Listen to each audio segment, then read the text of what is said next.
안녕하십니까. 세 번째 5급 배정 한자 풀이 시간이죠. 여러분들 한자는 여전히 이야기고요. 그 속으로 여러분들은 시간여행을 떠나는 겁니다. 이 이야기를 하도 했더니요. 어떤 학생은 제가 안녕하십니까 하면 벌써 뒤에서 따라하고 있습니다. 여전히 토시 하나 안 틀리게 따라하는군요. 그런 기억력으로 다음 글자를 같이 보도록 하겠습니다. 이번 글자는요. 본래의 의미가 전혀 남아있지 않고 그것이 완전히 사라져 있는 것처럼 보이도록 만들어진 글자입니다. 즉 무슨 이야기냐면 이처럼 여러분들이 소청자라는 글자를 안다면은요, 그것이 눈목만 남아있고 나머지 밑에 솥의 받침이나 솥 옆에 들 수 있는 어떤 들거리들이 완전히 사라진 상태에서 눈목만 남아있고 그 밑에 받들공자가 이렇게 있습니다. 그것이 이렇게 쓰인 거죠. 무슨 이야기냐면요. 제사 때 솥을 두 손으로 받들고 있다는 데서 제사의 어떠한 도구를 갖추었다 해서 갖출 구자라는 얘기입니다. 가구, 집안 살림에 쓰이는 온갖 물건을 가구라고 그러죠. 필기구 할 때 쓰는 겁니다. 글씨를 쓰는 도구가 필기구죠. 이처럼요. 갖출 구자는 분명히 옛날에 제사 때 솥이나 어떤 찬구, 즉 어떠한 도구들을 손에 들고 있는 모양에서 눈목만 남아 있고요. 그 밑에는 받들공자, 두 손으로 받들고 있는 모양이죠. 그것을 합쳐 놓아서 아하, 이거는 제사할 때 어떤 물건을 갖추었다 해서 갖출 구자가 된 겁니다. 우리들이 집안에 가구들이 다 있겠죠. 집안 살림살이 세간들을 가구라고 그럽니다. 또 가구할 때 입구를 쓰이면 우리가 식구들이 입에 있는 것처럼, 즉 입에 숫자가 19인 것처럼 가구조사를 한다 할 때는 그때는 입구자겠죠. 집가자의 입구, 즉 호구조사한다 할 때처럼 그런 의미로는 입구가 쓰이도록 하겠습니다. 이처럼 동음 이의어, 즉 음은 똑같지만 어떠한 뜻이 달라지는 그런 단어도 있다는 것 꼭 기억해 두시기 바라겠습니다. 다음 글자 같이 보시죠. 이번 글자는요. 구원할 구자입니다. 그런데 이 구원할 구자를 보니까요. 구할 구자도 있고요. 칠복자도 있습니다. 어떻게 하는지 같이 보도록 하죠. 즉 구원할 구자에 있는 구할 구자는 약자를 구해주고서 강자를 쳐가지고 그곳에 침략을 받고 또 어려움을 받는 어떤 백성을 구원해 준다라는 뜻입니다. 물론 10원에서 1원을 빼면 구원이겠죠. 그러나 그런 구원이 아니고요. 여기서는 어떤 어려움에 속해 있는 사람을 약자를 구해주고 강자를 쳐서 그곳에서 어려움을 겪는 어떤 백성들을 구원하다라는 뜻입니다. 그런 의미에서 구원할 구자가 되겠죠. 구명, 생명을 구원하는 걸 구명이라고 그러고요. 구급차는 바로 위급한 것을 구원하기 위한 차가 구급차가 되겠죠. 한자는요. 이처럼 틀림없이 뜻이 결합하고 뜻이 결합해서 한자 어도 되고 단어도 되면서 수많은 뜻을 파생시킵니다. 이렇기 때문에 한자는 표의 문자죠. 즉 뜻을 나타낸 문자가 되겠습니다. 또 다른 뜻 속으로 같이 가보도록 하죠. 예구자입니다. 이 예구자도 황새 환자처럼 비슷한 글자가 있습니다. 어떤 자냐고요? 같이 보겠습니다. 이것은 부엉이 환자라는 자입니다. 요 안에 입구가 빠졌죠. 즉 황새를 나타내는 글자에서 눈이 두 개 빠지면 이건 부엉이 환자라는 자예요. 원래 부엉이가 어둠 속에서 눈이 잘 안 보이죠. 그래놓고 절구구자를 합쳐놨습니다. 즉 부엉이와 절구구를 합쳐서 부엉이를 나타내다가 후에 부엉이는 옛날을 어떤 전설에서 많이 나온다. 그런 뜻에서 옛날 또는 옛구해서 옛날을 나타내는 예구자가 되었습니다. 즉 부엉이나 절구, 원래 부엉이가 절구 찢는 소리를 내었는 모양이지요. 그래서 합쳐놓고서 부엉이를 의미하다가 이것은 부엉이는 옛날 이야기에서 잘 나오고 또 부엉이는 옛날에 하면서 오래되었다. 그런 의미에서 쓰이더라 해서 예구자가 되었습니다. 친구 할 때 친구는요. 이것은 무엇을 얘기하느냐면 오래 두고 가깝게 사귄 벗을 친구라고 그러죠. 즉 친할 친 예구, 옛날부터 친한 사람을 친구라고 그럽니다. 복구, 그 전의 상태, 옛날의 상태로 돌아가게 하는 것을 복구라고 그러죠. 수의 현장을 복구하다라는 뜻으로 쓰일 때 쓰는 한자어가 되겠습니다. 그 다음 글자 같이 보죠. 이 다음 글자는요. 여러분들이 계속해서 구자인데 어떤 구자인지 같이 보죠. 이번에는요. 판국자라고 그래서 자척이라는 글자의 어원이 그 속에 녹아 있습니다. 그런데 자척이 어떻게 바뀌었느냐? 이 자가 아무래도 꼬부라졌는 자였는 모양입니다. 그래서 이렇게 바뀌었습니다. 같이 보죠. 한 자, 두 자 할 때 자척이 이렇게 생겼는데 이것을 이렇게 구부러뜨려 놓고 그 안에 입구를 넣어놨죠.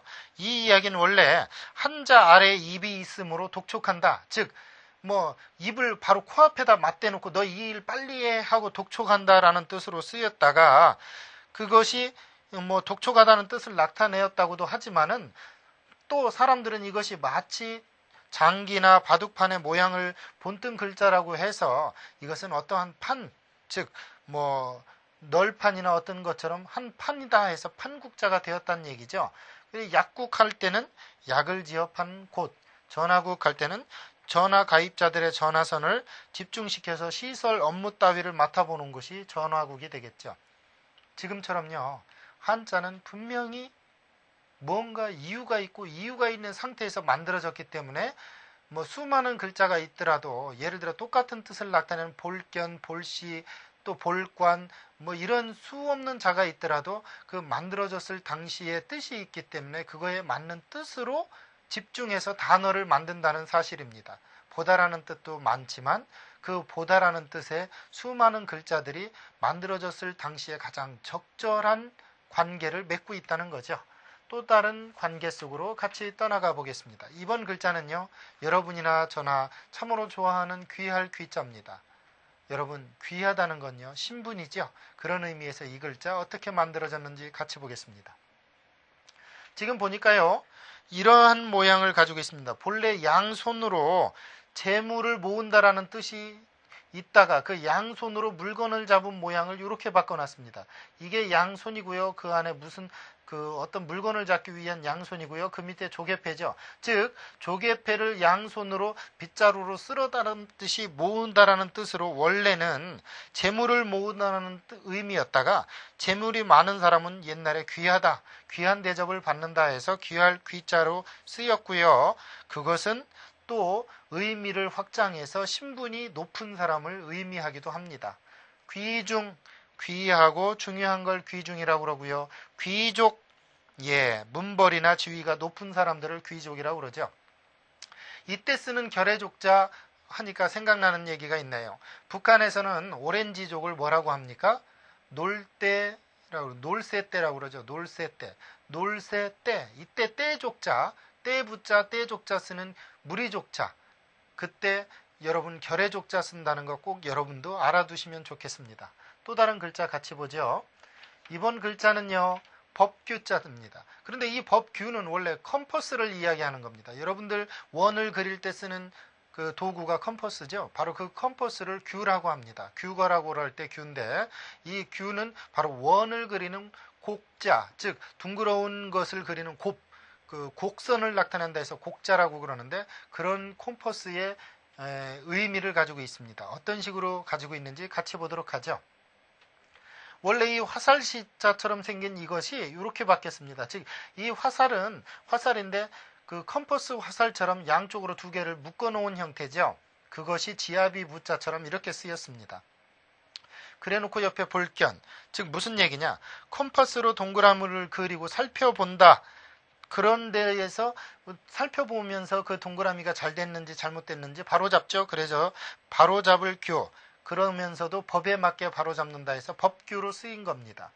규칙, 여러 사람이 지키기로 정해놓은 약속을 규칙이라고 그러죠. 그 다음 법규, 국민의 권리와 의무를 정하여서 활동을 제한하는 규정을 법규라고 합니다. 마치 컴퍼스나 자처럼요. 어떠한 딱 정해져 있는 틀을 규칙이라고 하기도 하고 법규라고도 한다는 얘기죠. 그때 쓰는 법규자는요. 컴퍼스의 원 의미를 가지고 있습니다. 옛날에 컴퍼스가 있었을까요? 물론 없었죠. 줄에다가 화살 같은 걸 묶어서 한쪽을 축으로 해서 돌리다 보니까 동그라미가 되고요. 이 묶은 것이 약해서 가끔 어떻게 돼요? 원이 찌그러지기도 하죠. 그래서 바로잡죠. 그래서 바로잡을 규라고도 한다는 이야기죠. 다음 글자 같이 보겠습니다.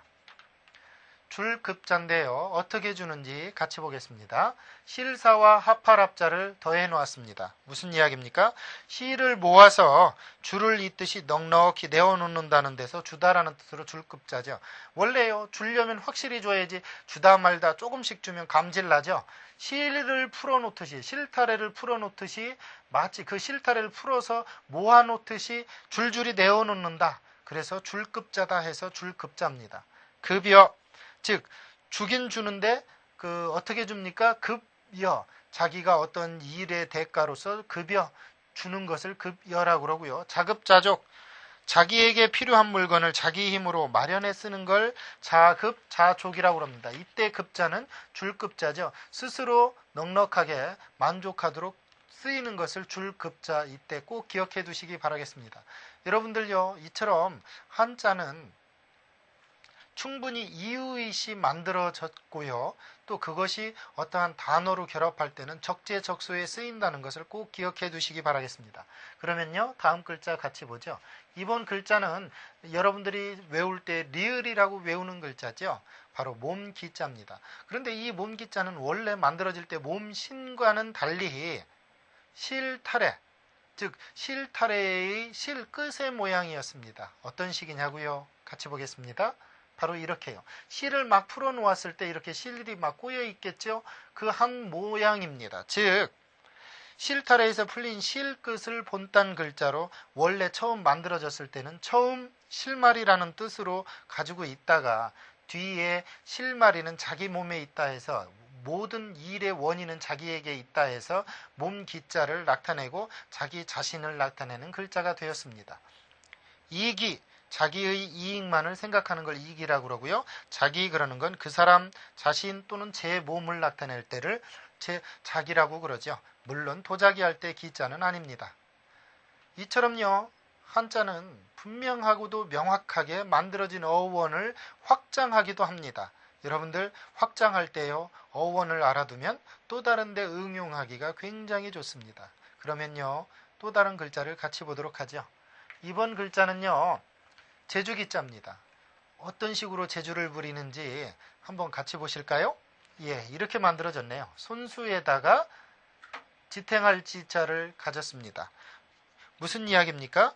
즉 손으로 어떤 나무를 잡고서 지탱하게끔 제주를 부린다는 얘기죠. 즉 손으로 다루는 능력이 뛰어나서 그것을 손으로 어떤 지탱하는 능력, 즉 다루는 능력이 뛰어나돼서 이것은 제주다 해서 제주기자죠. 경기, 기술의 낮고 못함을 서로 겨루는 일이고요. 특기, 특별한 기능을 특기라고 그러겠죠. 여러분들은요, 한자를 특기로 삼으십시오. 그러면은요, 생각이 특별하게 다양해질 수 있습니다. 여러분들은 지금 저와 여러분과의 대화 속에서 수많은 이야기들을 여러분들이 풀어냈고요. 그것을 들었습니다. 그 속에서 여러분들은 생각의 자유로움을 맛보셨으리라 믿습니다. 또 다른 생각 속으로요. 같이 가볼까요? 이번 글자는 물 끓는 긴 기자입니다. 끓긴 끓는데 물이죠. 당연히 물이 끓겠죠. 그래서 앞에 삼수변이 붙었습니다. 같이 보겠습니다. 이렇게 만들어졌네요. 삼수변에 기운 기자 위에 들어가는 기자. 이거는 원래 소뚜껑이 있다면 소뚜껑에서 김이 나오는 모양을 본딴 자입니다. 그래놓고 이건 삼수변이죠. 즉 물이 끓게 되면 뜨거운 기운이 피어오르는데 그것이 김이다라는 데서 물이 끓는 김기라 이 말이죠. 기차, 옛날에는 뭡니까? 칙칙폭폭 물을 데펴서 그 피스톤을 움직였죠. 이것을 기관차라고 그러는데 어쨌든 기차 그러면 무슨 이야기입니까? 기관차로 일정한 궤도 위를 달리는 차를 기차라고 합니다. 기차게 알아맞히십시오. 여러분들이 기선하면 전기기관의 힘으로 움직이는 배죠. 전기라는 말은 말 그대로 물을 끓여서 그 기운이 나오게 만드는 걸 전기라고 합니다. 찔증자 바로 이 물 끓는 김기자요. 그러니까요, 여러분들 한자는요 참으로도 재미있게 만들어지면서도 또 다른 글자를 위해서 준비한 듯 싶을 정도로 배려를 하고 있습니다. 물론 단어는 그렇게 결합을 하겠죠. 또 다른 글자를 같이 보죠. 이번에는 터기자네요. 여러분들 기초가 튼튼하다 할 때 쓰는 글자입니다. 어떻게 만들어졌을까요? 같이 볼까요? 극이의 흑토. 원래 이 극이자는요, 집을 지을 수 있는 그 네모난 어떠한 형태를 본딴 겁니다. 원래 이 극이자가 키의 모양을 본딴 거예요. 여러분들이 키가 뭔지 모르죠? 콩이나 별을 흙과 같은 것에서 걸러낼 때 키질을 한다 할 때 쓰는 게 있어요. 어떻게? 이렇게 이게 키라 그러면 이렇게 키질을 한다. 이걸 까분다고 그러는데 시골 말로요. 키질을 한다 할 때 그 키, 오줌을 쌌을 때 머리 위에 쓰는 걸 키라고 그러는데 그 키의 모양을 본딴 겁니다. 그것이 네모 반듯하고 또 저쪽에 있다 해서 그것이다 해서 극이자거든요. 그 극이에다 흑토를 합쳐 놓은 거예요. 같이 볼까요? 이렇게 된 거죠. 극이에다 흑토를 합쳐 놓고요. 집을 지을 수 있는 그 네모난 땅이라는 데서 그것은 터다 해서 터기자입니다. 사실요. 네모난 터가 기초가 튼튼해야 되겠죠. 그 흙덩이 그것이 터가 된다 해서 터기자고요. 기본할 때 씁니다. 사물의 중요한 바탕이 되는 기초를 기본이라고 그러고요. 기금을 마련하자 할 때 기금. 어떤 일을 위해서 모아서 준비해 놓은 돈을 기금이라고 합니다. 여러분들은요. 제가 수없이 반복한 이야기 한자 그러니까 이제는 그 말 좀 안 했으면 좋겠습니다. 그럽니다. 안 하더라도요. 저는 계속해서 이야기를 할 겁니다. 왜요? 여러분들이 그 이야기 속에서 한자가 줄줄이 여러분에게 다가갈 거라는 걸 이제는 짐작했으리라 믿습니다. 한자는 무조건 외우는 부호가 아니고 결합하는 마치 뭐와 같다, 레고와 같다. 이렇게 결합하고 저렇게 결합하면 새로운 모양이 생기는 레고처럼 여러분들도 생각과 어떠한 언어적인 결합을 지금부터 계속해서 저와 여러분이 강의를 듣고 또 하는 동안은 그렇게 맺어질 겁니다. 또 다른 글자 속으로 같이 가볼까요? 이번에는 기약할 기자입니다. 이번에도 그 기자가 들어갑니다. 같이 볼까요? 이렇게 들어가네요. 이때 그 기자는요. 꼭 어떠한 그 달이 둥글고 이질어진 것을 보고서 기간을 정한다 해서 이것을 기약할 기라는 건데 옛날에 원래 달을 보고서 달이 둥그러질 때쯤 우리 만나자 또는 달이 저 위에 떴을 때쯤 만나자 할 때 그 달을 쳐다보면서 기간을 정하고 또 그 정해서 만나기로 약속한다 해서 이게 기약할 기자입니다. 기약 무슨 뜻입니까? 때를 정하여 약속하는 걸 기약이라고 그러고요. 사춘기 봄을 생각하는 기간, 즉 한마디로 말해서 이성의 청년 초기로 이성에 관심을 가지게 되는 시기를 사춘기라고 그러죠. 여러분들은요. 예나 지금이나요. 봄을 생각하는 마음이 있습니다. 그렇죠? 그것은 무슨 이야기냐면요. 마음이 그러한 어떠한 기약해 놓은 어떤 패턴처럼 돌아간다는 거예요. 그러니까 여러분이 나이 드신 부모님들한테 절대로 세대 차이 난다고 하지 마십시오. 그분들도 여러분과 같은 세대를 지났습니다. 또 여러분의 후손들도 여러분과 똑같은 말을 여러분에게 할 겁니다. 그것은 틀림없이 기약한 일입니다. 또 다른 글자를 같이 보죠. 길할 길. 아주 좋다는 이야기죠. 흉할 흉자의 반대말입니다. 아주 좋다는 이야기죠. 같이 보도록 하겠습니다. 선비사 입구, 즉 선비의 입에서 나오는 말은 아주 좋다, 옳다라는 뜻에서 길하다라는 뜻으로 길할 길자입니다. 불길, 재수나 운수가 좋지 않은 걸 불길이라고 그러고요. 입춘대길, 봄이 되면 아주 훌륭하게 집안이 길하게 흉한 일이 다 없어지고 길한 일이 아주 크게 들어오라는 뜻으로 쓰이는 사자어죠. 입춘대길, 여러분들 봄이 되면 꼭 쓸만한 말이 되겠습니다. 그러면요. 또 다른 글자 같이 보도록 하죠. 이번 글자는요. 생각염자입니다. 생각염자가 어떻게 만들어졌냐고요? 생각염자는요. 참 묘하게도 여러분들이 생각하는 그렇게 만들어진 글자가 아닙니다. 어떻게 만들어졌냐고요? 같이 보겠습니다. 이재금 밑에 마음심, 즉 항상 지금 생각하는 것, 지금 마음속에 있다는 것, 항상 지금 마음에 있는 것에서 생각하다라는 뜻으로 쓰였다는 거예요. 그러니까 이 두뇌가 하는 일이 아니고 늘 항상 지금 마음이 항상 어디에 생각이 있다 해서 생각염자라는 거예요. 사실요, 머리가 있는 사람 치고 생각하지 않는 사람이 없죠. 그렇지만 시간적인 개념을 가지고 생각하는 것은 이 염자입니다. 그래서 기념하면 뭡니까? 어떤 일을 오래도록 전하여 잊지 않게 하기 위해서 기념이라고 할 때 염자를 생각염자를 넣은 겁니다. 왜요? 시간적 개념의 소속되어 있는 생각이거든요. 염원 무슨 이야기죠? 염원이라고 그러면 마음속으로 생각하고 바람을 염원이라고 그러죠. 여러분들은 한자 박사가 되기를 염원하고 있죠? 그렇지요? 그런 의미에서 쓰일 때 쓰는 염원 꼭 기억해 두시기 바라겠습니다. 다음 글자 같이 보실까요? 능할 능자입니다. 원래 이 능할 능자가 금문이나 또는 전설을 보면요. 마치 새가 날아가고 있는 모양처럼 보여요. 그러나 어원의 출발은 고음에서 출발했습니다. 같이 볼까요? 이렇게 말이죠. 이게 고문자입니다. 우리가 그 미련 곰탱이 같다 할 때 쓰는 고문자요. 그러나 고문자에서 출발했던 글자가 능할 능자로 쓰이면서 이 밑에 곰 발바닥을 그려놓고서 이것이 고문자가 된 거죠. 이게 무슨 이야기냐면요. 고문자의 본자로 곰을 제주가 아주 잘 부린다 해서 이건 제주, 능력 이런 뜻으로 능할 능자가 되었다는 이야기죠. 만능, 모든 일에 능한 걸 만능이라고 그러고요. 능력, 어떤 일을 해낼 수 있는 힘을 능력이라고 합니다. 여러분은요, 능력 있는 사람들입니다. 왜요? 지금 배우고 있거든요. 배우고 있다는 사실만으로도 여러분은 능력이 있는 사람이고요. 한자, 검정, 시험을 통과하기에 충분한 능력이 있는 사람들입니다. 그런 의미에서요.